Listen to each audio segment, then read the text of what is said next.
시청자 여러분 안녕하십니까? 헬로티비 뉴스입니다. 국가마다 경도의 위치에 따라 표준시가 설정됩니다. 현재 우리나라는 동경 135도를 따라 일본과 같은 표준시를 사용하고 있는데요.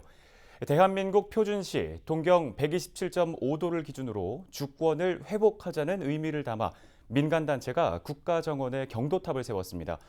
그런데 이 경도탑이 불법 건축물이라는 지적이 일고 있어 의회 내부에 철거 요구가 나오고 있습니다. 순천시의회 시정질의에서도 경도탑 철거 요구가 다뤄졌습니다. 서경 기자가 취재했습니다. 우리나라 표준시는 1908년 한반도의 중앙을 지나는 동경 127.5도를 표준시로 첫 시행했습니다. 하지만 일제시대 조선총독부가 동경 135도를 기준으로 하는 일본 표준시를 따르게 변경했고, 광복 이후 이승만 정부 당시 표준시 주권을 회복해 동경 127.5도를 따르다가 박정희 정부 들어 또다시 동경 135도로 변경된 채 지금에 이르렀습니다. 순천만 국가정원 습지센터 인근에 조성된 경도탑. 이 탑이 세워진 곳은 동경 127.5도가 지나는 위치인데 대한민국 표준시 주권을 회복하자는 시민 6천여 명의 뜻을 모아 탑이 세워졌습니다.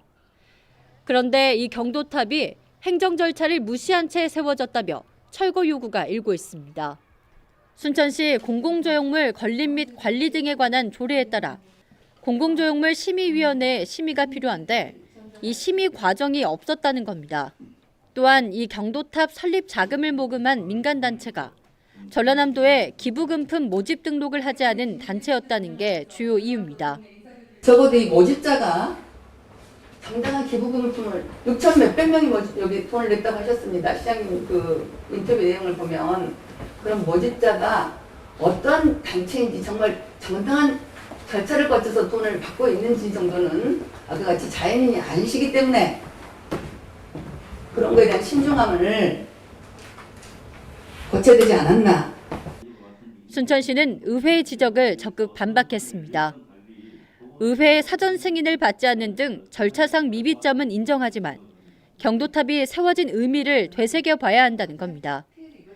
대한민국 경도 주권을 회복하자는 마음을 담아 시민 6천여 명이 뜻을 모아 세운 탑을 행정 절차나 이해관계를 앞세워 철거해야 한다는 건 옳지 않다고 말했습니다. 국가정원을 찾는 초, 중 학생들이 그것을 견학을 하고 있답니다. 이런 점에서 사적 이익을 도모하는 게 아니고 공적 이익을 도모하는 것이기 때문에 저는 우리 의원님께서 큰 틀에서 한번 봐주셨으면 좋겠습니다.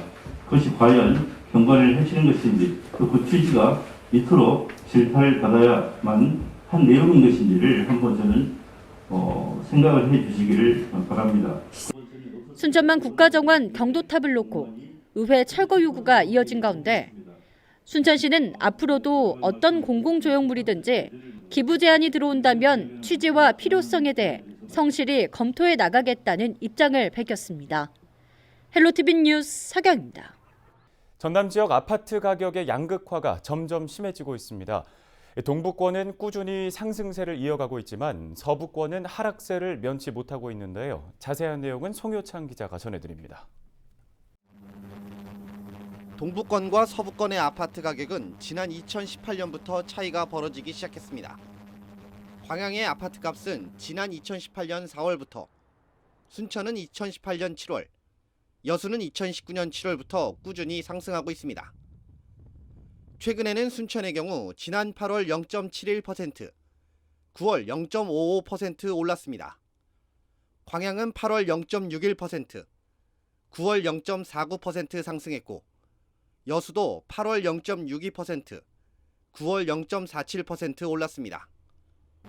반면 서부권은 하락세가 이어지고 있습니다. 목포의 경우 지난 2018년 2월 이후 32개월 연속 약보합과 하락이 이어졌습니다. 나주와 무안도 2019년 2월 이후부터 하락세입니다. 지난 9월 기준 목포가 마이너스 0.33%, 나주 마이너스 0.5%, 무안 마이너스 0.59%로 모두 하락세를 면치 못하고 있습니다.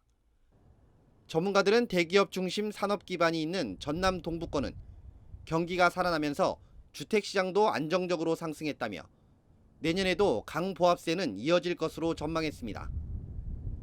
그러나 서부권의 경우 목포 영암의 미분양 부담이 그대로 남아있어 앞으로도 낙관하기는 힘들 것으로 봤습니다. 실제로 지난 8월 기준 동부권의 미분양 주택은 여수 14가구를 비롯해 순천 7가구, 광양 22가구 등 43가구에 그쳤습니다. 하지만 서부권에는 목포에만 324가구를 비롯해 무안 74가구, 영암 315가구가 미분양으로 남아 있습니다.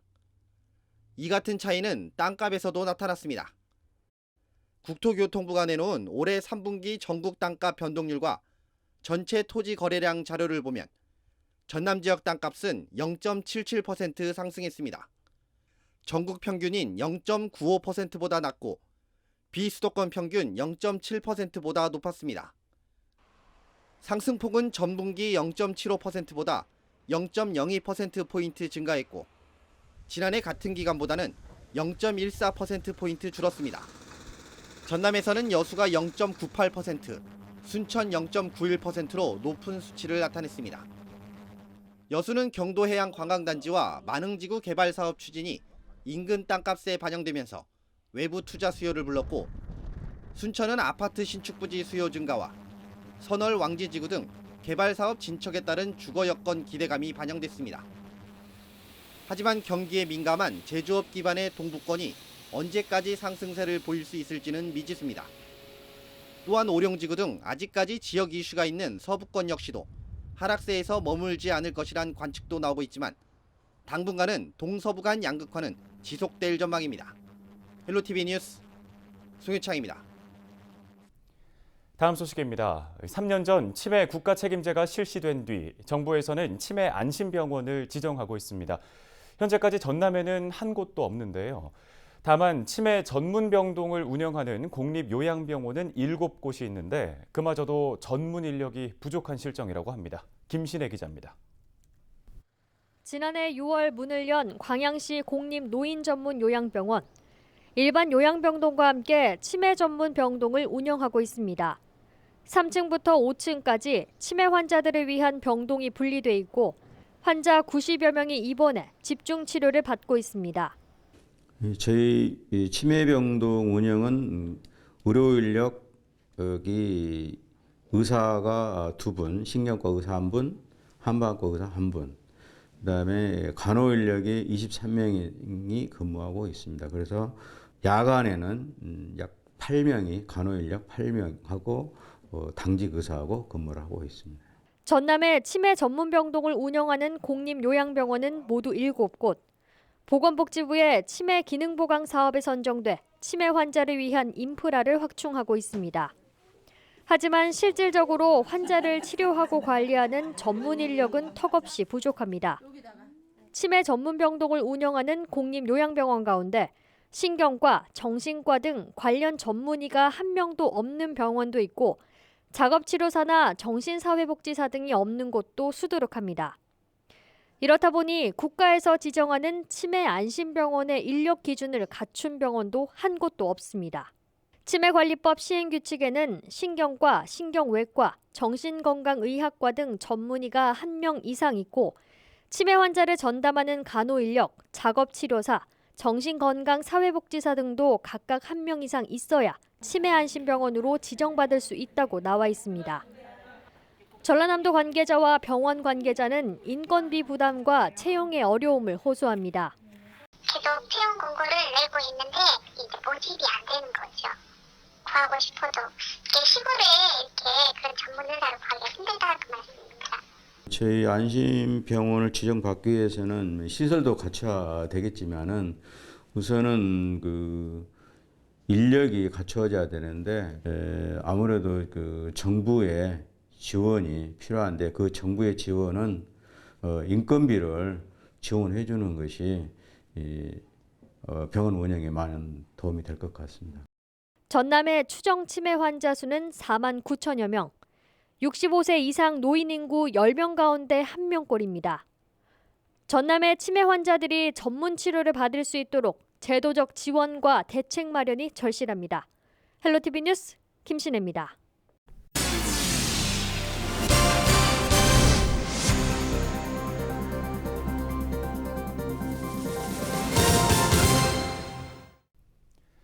조선 말 목화가 처음 재배됐던 역사를 토대로 목포시가 고화도에 목화 체험장을 조성했습니다. 다도해의 생물 자원을 연구할 국립호남권 생물자원관도 개관을 앞두고 있어 목포 고화도가 새로운 관광 명소로 떠오를 전망입니다. 보도에 고정민 기자입니다. 꽃봉오리가 터진 자리에 새하얀 목화 솜이 들어찼습니다. 한쪽엔 전통 방식으로 목화를 재배했던 도구들이 가득합니다. 목포시가 고화도 일원에 26억 원을 들여 유리온실과 문화관을 갖춘 목화 체험장을 조성한 겁니다. 고화도는 조선 말기 일제의 탄압 속에 목화가 처음 재배됐던 지역. 목화에 얽힌 수탈의 아픔과 재배 과정을 엿볼 수 있어 교육의 장으로도 손색이 없습니다.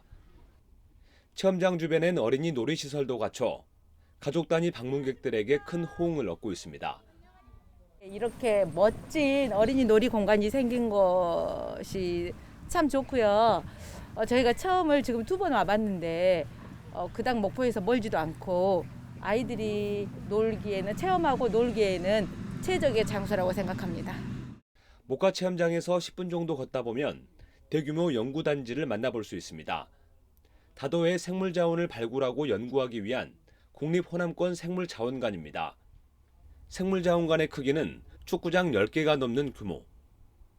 350만 점의 동식물 표본과 유전자원을 보관할 수장고와 각종 체험시설을 갖추고 있습니다.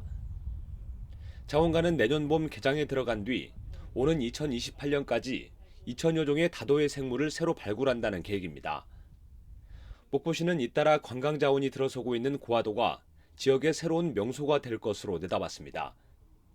국내 최장 해상 케이블카의 고화도 스테이션이 이쪽에 있고 앞으로 정부 계획에 의하면은 또 세월호 공원도 이쪽에 조성될 것 같고 또 어촌리들 사업에 이 고화도가 이제 선정이 되면은 정말 고화도는 새로운 많은 관광 자원을 보유한 목포의 대표적인 체험 힐링 관광지로 자리 잡을 것 같습니다.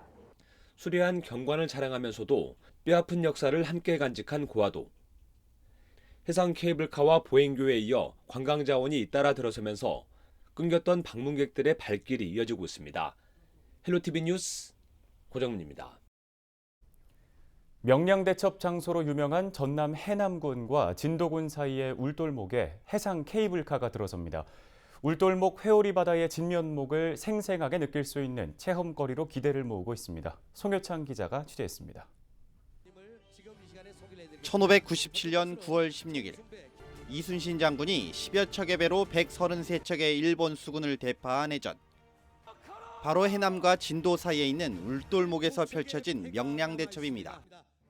역사의 현장인 울돌목에 해상 케이블카가 건립됩니다.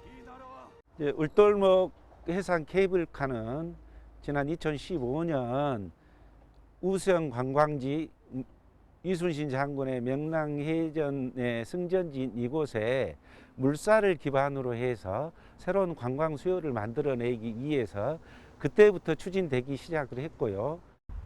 울돌목의 폭은 2km로 유속이 빠르고 바닥이 거칠어 급류가 서로 부딪혀 우는 소리를 낸다고 해서 울돌목이라고 불리고 있습니다. 물살의 속도가 최대 11노트, 시속 20km로 국내에서 가장 빠른 유속을 가진 해협입니다. 이번에 들어서는 해상 케이블카는 해남군 문내면 우수영 관광지와 진도군 군내면 녹진타워를 오가는 길이 960m로 10인승 곤돌라 26대가 운영될 예정입니다.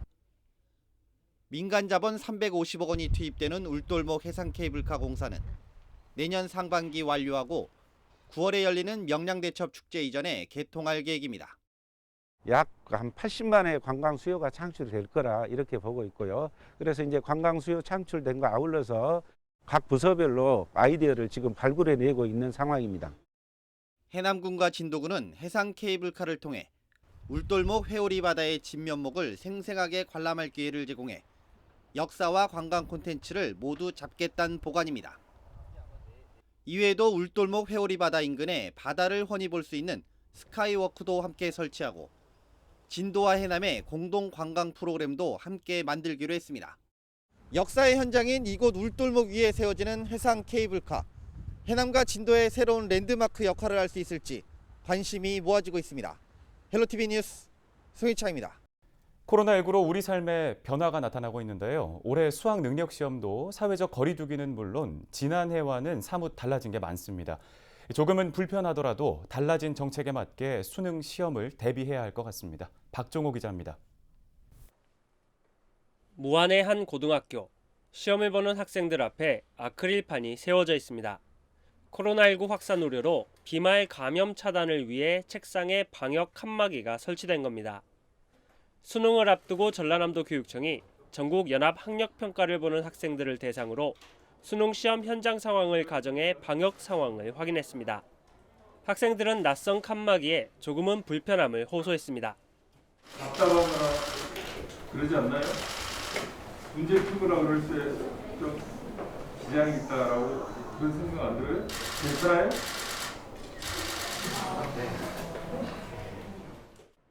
오는 12월 3일 치러질 대학 수학 능력 시험은 코로나19로 인해 환경이 조금 달라집니다. 시험장은 일반과 별도, 병원 등 3개로 구분되며 53개 학교에서 시험이 펼쳐집니다. 또 수험생 안전을 위해 교실 인원을 28명에서 24명으로 줄여 모두 793곳에서 수능 시험을 볼 예정입니다. 학교에서는 수능 시험 일주일 전부터 전체 고등학교가 원격 수업으로 전환해 시험장 학교의 방역을 진행합니다. 전남교육청은 안전한 수능을 위해 대비하겠다고 밝혔습니다. 정말 안전한 수능이 되기 위해서 최선을 다해서 대안을 마련하도록 하겠습니다. 사실 28명 보던 게 이제 24명으로 줄다 보니까 당연히 이제 고사장도 늘어나죠. 학교도 7개 학교가 이제 수능 고사장으로 또 추가로 지정이 됐어요. 당연히 감독 선생님도 많아지겠죠. 어쨌든 우리 교직원들뿐만 아니라 우리 도민들께서 정말 수능 잘 볼 수 있도록 안전하게 잘 볼 수 있도록 많이 도와주시기 바랍니다. 수험생은 시험장에서 반드시 KF80 이상 마스크를 착용해야 하며 본인 자리에서 점심 식사를 해야 합니다. 전라남도 교육청은 현장 점검을 통해 나온 문제점을 수능 시험 전까지 개선할 방침입니다. 헬로티비 뉴스 박종호입니다. 전라남도 교육청의 2021년 중등교사 임용시험에 4천여 명이 접수한 것으로 나타났습니다. 전남교육청은 2021년 중등교사 임용시험 원서 접수 결과 706명 선발해 4,039명이 접수해 5.7대 1의 경쟁률을 보였다고 설명했습니다. 559명을 선발하는 공립에는 3,400여 명이 지원했고 국어 과목이 14대 1로 가장 높은 경쟁률을 보였습니다. 147명을 뽑는 사립은 573명이 1순위로 지원해 3.9대 1의 경쟁률을 기록했습니다. 필기시험은 다음 달 21일 진행되며 합격자 발표는 12월 29일입니다. 전라남도가 위기가구에 대한 긴급 생계지원 기준을 완화하고 신청 기간도 연장하기로 했습니다. 기존 소득감소 25% 이상에서 소득감소 등 위기가구로 완화했고 신청 대상도 기존 사업자에서 근로소득자로 변경했습니다. 신청 서류는 별도 소득신고서 없이 소득정보가 포함된 통장 거래 내역 등을 통해 가능하고요. 이 소득감소를 객관적으로 입증할 수 없는 일용근로자와 영세 자영업자 등의 경우 본인 소득감소 신고서로 인정받을 수 있습니다. 신청일은 다음 달 6일까지로 연장했으며 자세한 내용은 전라남도나 해당 시군 누리집에서 확인할 수 있습니다. 전남 지역 뱀장어 양식어가의 재해보험이 확대됩니다. 현재 나주와 고흥, 보성, 장흥과 강진, 영암, 무안, 한평과 영광 등 1개시 8개 군이 뱀장어 양식수산물 재해보험 지역으로 돼 있습니다. 최근 해양수산부가 추가로 6개 시군을 선정해 15곳으로 확대됐는데요. 추가된 지역은 순천과 해남, 담양, 곡성, 화순과 장성 등 1개시 5개 군 지역입니다. 한편 전라남도는 양식어가의 보험료 부담을 줄이기 위해 보험 가입 시 어업인들이 납부해야 할 50%의 자부담금 중 30%를 지방비로 지원하고 있습니다. 헬로티비 뉴스는 언제나 지역 주민 여러분 곁에 있겠습니다. 함께해 주신 여러분 고맙습니다.